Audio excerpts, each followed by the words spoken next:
warahmatullahi wabarakatuh. Selamat siang pemirsa, berita di sekolah kami bersama saya Ajam. Dan saya Hafifah Nuraini. Hari ini kami akan membahas topik yang sangat dekat dengan kehidupan kita sehari-hari, yaitu masalah sampah yang ada di lingkungan sekitar. Benar sekali Hafifah.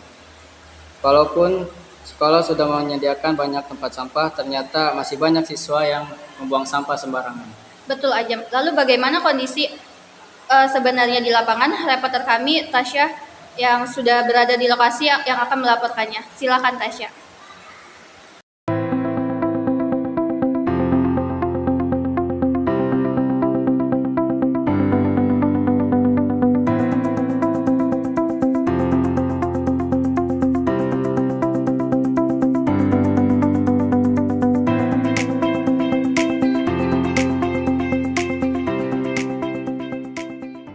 Baik, terima kasih. Saya Tasya Kamila ingin melaporkan kejadian di TKP.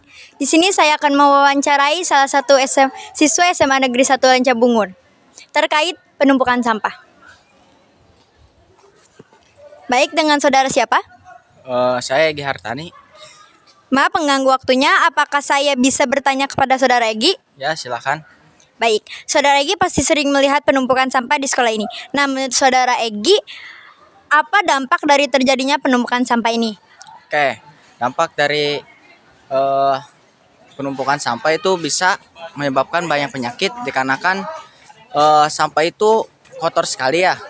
Terus juga karena terlalu banyak itu bisa mengganggu sebuah aktivitas siswa maupun guru yang ada di sekolah. Dan pemandangan juga jadi kurang estetik gitu, karena kan ada banyak penumpukan sampah di mana-mana. Penumpukan sampah memang berdampak negatif ya. Lalu mengapa penumpukan sampah bukannya menurun malah makin meningkat? Jadi kan siswa-siswi sekolah ini padahal sudah diingatkan oleh guru-guru ya. Tapi dikarenakan murid-murid yang ada di sini itu sulit diingatkan. Jadinya tidak mengikuti aturan yang ada di sini. Mereka jadinya membuang sampah jadi sembarangan. Jadinya sudah diingatkan juga gimana ya, tidak mengikuti lah gitu. Baik. Selanjutnya, siapa yang bertanggung jawab atas penumpukan sampah ini? Yang bertanggung jawab itu siswa-siswi sini juga, dikarenakan kan mereka juga harusnya menjaga, tapi malah mereka yang membuang sampah sembarangan. Biar mereka kalau tidak membuang sampah sembarangan kan pembelajaran juga jadi enak ya, tidak menyebabkan bau gitu sampahnya. Terus juga pemandangan jadi enak dilihat gitu. Jadinya siswa-siswi Semarang. Kalau begitu, biasanya tempat terjadinya penumpukan sampah di sekolah itu di mana saja ya? Tempat penumpukan yang sering terjadi itu di sini di tempat pembuangan sampah. Lalu ada di selasar-selasar kelas ya, membuang sampah sembarangan siswa-siswi.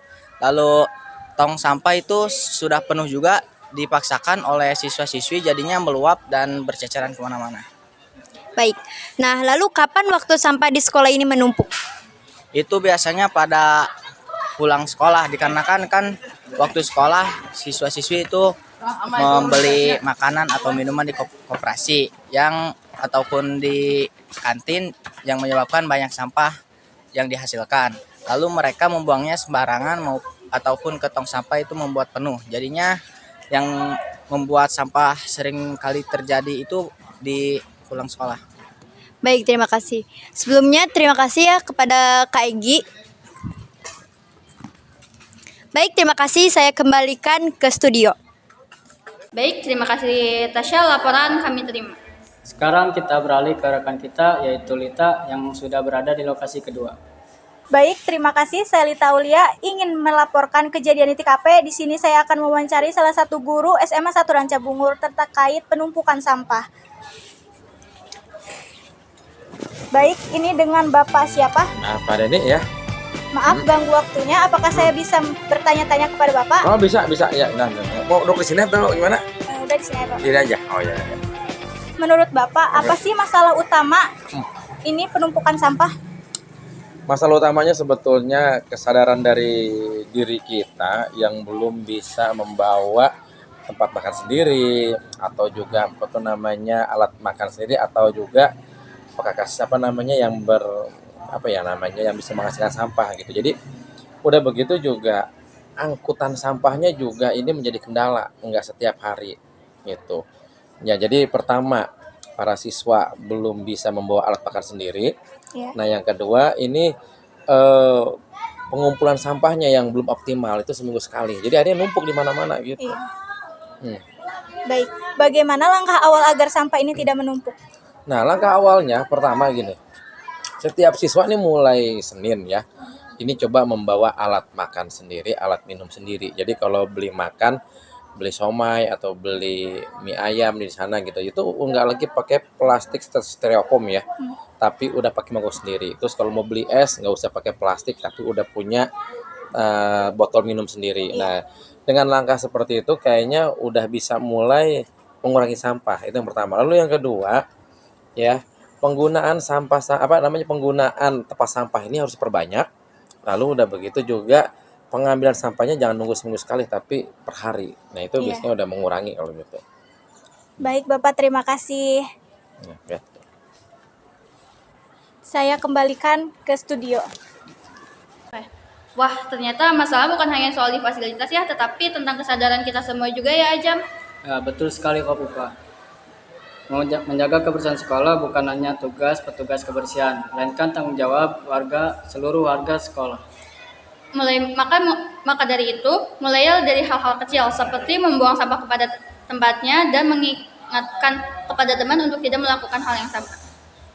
Nah, dengan begitu sekolah kita bisa menjadi tempat belajar yang bersih, sehat, nyaman, dan aman untuk semuanya. Saya Hopipah, Dan saya Ajam. sampai jumpa di berita sekolah kita selanjutnya.